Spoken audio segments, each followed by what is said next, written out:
केदारनाथ महादेव का धाम सदियों से हिंदुओं का महत्वपूर्ण धार्मिक स्थल रहा है। मंदाकिनी और सरस्वती नदियों के संगम पर केदार घाटी में स्थित यह प्राचीन मंदिर 2500 वर्षों के इतिहास के साथ 12 ज्योतिर्लिंगों में से एक है। कहते हैं इस जगह पर शिव के नाम का उच्चारण मात्र करने से आत्मा अंतर्मुक्त होती है। सदियों से इस स्थल पर होती साधना व शिवलिंग की लौकिक ऊर्जा इस धाम को विशेष बनाती है। परंतु जैसे जैसे इंसानों का भौतिक प्रभाव बढ़ता गया, इसकी गरिमा विवर्ण होती गई है। जून 2013 में आई विनाशक बाढ़ ने केदारनाथ का दृश्य बदल दिया। हजारों लोगों की मृत्यु हुई और लगभग सभी इमारतें ढह गईं। पानी के प्रभाव से केदारनाथ ग्राम के क्षेत्रफल में भी बदलाव आया। 21 एकड़ में फैला यह कस्बा अब 13 एकड़ में सिमट गया। यह दृश्य 19वीं सदी का है, जब मंदिर का गरिमामयी रूप दूर से ही दर्शित होता था। उसके पीछे की ऊंची बर्फीली पहाड़ियां दृश्य की भव्यता को और बढ़ाती थीं। फिर धीरे धीरे इसके चारों ओर मकान बन गए और मंदिर मानो कहीं छिप गया। आज बाढ़ के बाद मंदिर का नवसर्जन हुआ है और इसी के साथ हमें एक अवसर मिला है उस खोई हुई गरिमा की पुनः संरचना करने का। केदारनाथ घाटी प्राकृतिक प्रमाणों पर संवेदनशील है और विशेषज्ञों का मानना है कि यहाँ प्राकृतिक आपदाओं का संकट निरंतर है। इसलिए केदारनाथ का पुनर्विकास नियंत्रित अत्यंत आवश्यक है। साथ ही पुनर्विकास कार्य मंदिर और उससे संबंधित गतिविधियों के अनुरूप भी होना चाहिए। मंदिर के उत्तर की ओर एक वैकल्पिक मार्ग की तरह सेना का हेलीपैड भी बनाया गया है।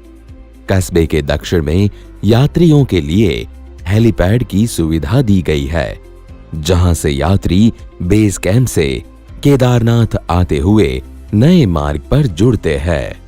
प्रस्तावित मास्टर प्लान बाढ़ सुरक्षा एवं मंदिर की गतिविधियों के अनुरूप है। इसके तहत बाढ़ सुरक्षा को अधिकतम महत्व देना चाहिए।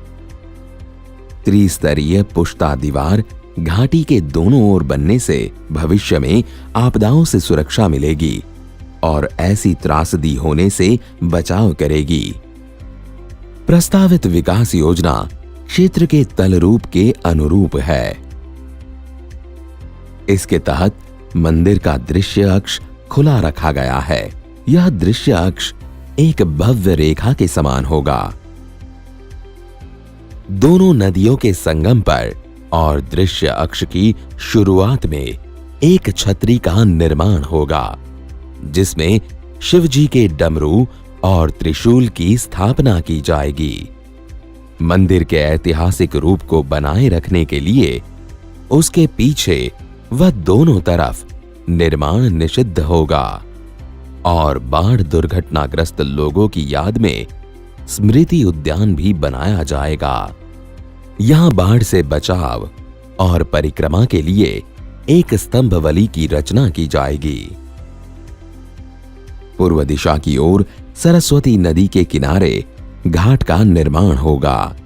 इसमें इमारतों को उत्तर दक्षिण दिशा में संरेखित किया गया है, जो कि नदी के बहाव समानांतर है। इससे भविष्य में बाढ़ के पानी में रुकावट कम आएगी और घाटी में न्यूनतम क्षति होगी। इमारतों का निर्माण स्थानीय लकड़ी व पत्थर से किया जाएगा। एक नवीन आदि शंकराचार्य स्मारक, जो कि पश्चिम दिशा में मंदाकिनी नदी के समीप और मंदिर के पास मेडिटेशन सेंटर और मेमोरियल का निर्माण भी प्रस्तावित है।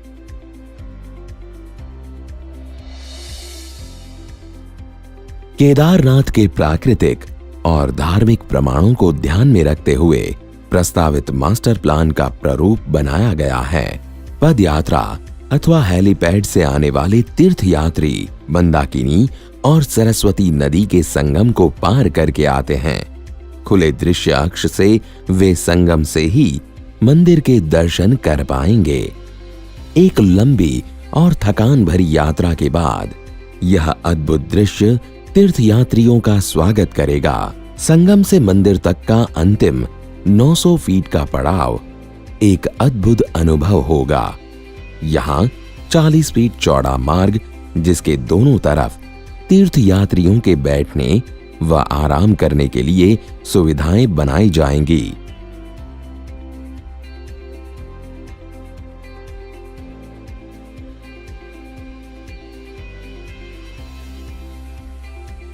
भव्य रेखा के आसपास पूजा सामग्री व अन्य दैनिक आवश्यकताओं के लिए हाट की भी व्यवस्था होगी।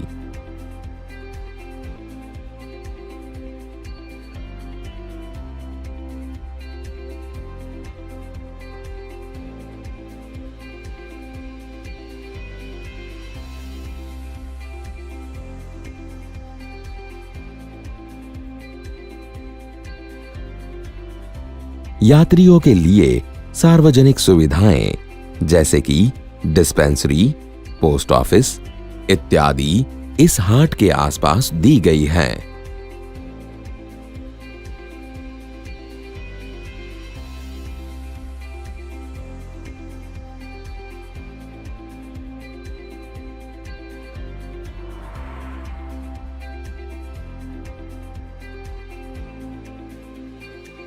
भव्य रेखा के दोनों ओर नई इमारतों का निर्माण यहाँ की पद्धति व पर्यावरण के अनुसार होगा।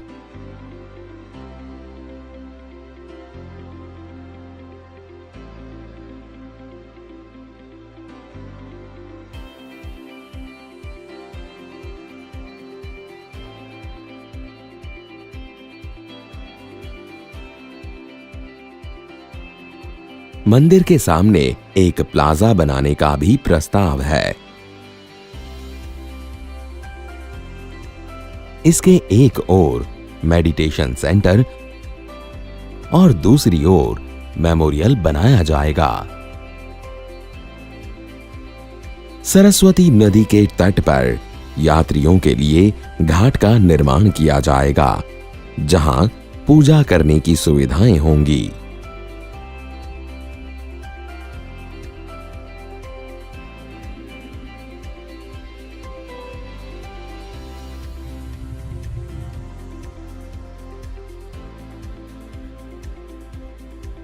यात्रियों के लिए मंदिर के पीछे एक स्तंभ वाली और स्मृति उद्यान भी बनाया जाएगा।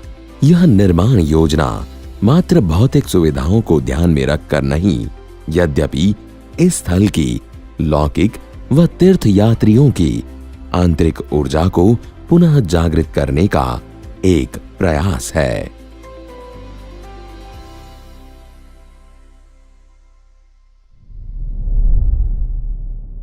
यदि ब्रह्मांड संतुलन बनाए रखने की कोशिश कर रहा है, तो हमें यह सुनिश्चित करने के लिए सहायता करनी चाहिए कि अच्छाई का शोषण ना हो, वरना ब्रह्मांड स्वयं का विरोध करने के लिए बुराई पैदा करके खुद को पुनर्जन्म करेगा।